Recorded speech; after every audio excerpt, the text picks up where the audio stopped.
नमस्कार मैत्रिणींनो, आज मी दाखवणार आहे वागाट्याची भाजी। हे वागाटा आहेत, हे शेतामधून आणलेले रानभाजी।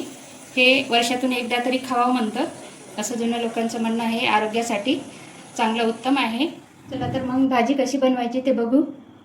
हे पहिले असे फोडून घ्यायचे दगडानं। याच्यामधलं असं हे बी काढायचं। वागाट दगडानं फोडून घेतले आणि याच्या बिया काढून स्वच्छ धुवून घेतलेले आहे। हे असे दिसत आहेत।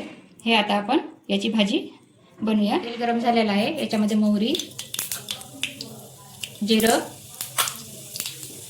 ठेचून घेतलेला लसूण, आले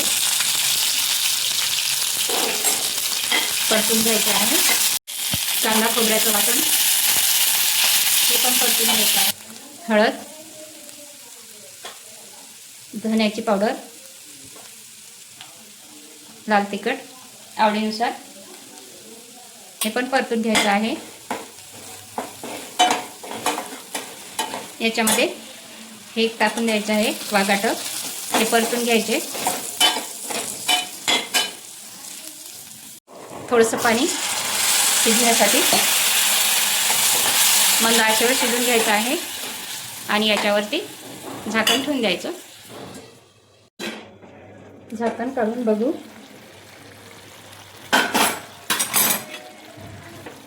बघा कसं छान शिजलेलं आहे।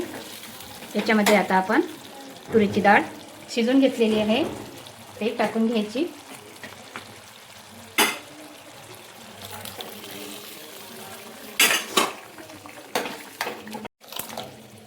भाजी थोडीशी चवीला कळसळ असते, पण आरोग्यासाठी खूप चांगली असते, म्हणून वर्षातून एकदा खाल्लीच पाहिजे। बघा किती छान दिसत आहे भाजी। आता ही भाजी थोडीशी एक उकळी येऊ द्यायची आणि कोथिंबीर टाकायची।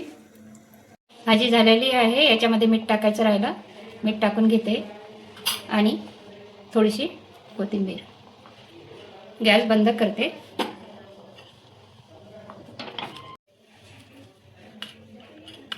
तुम्हाला जर वागाट्याची डाळ भाजी आवडली असेल तर तुम्ही शेअर, लाईक नक्की करा।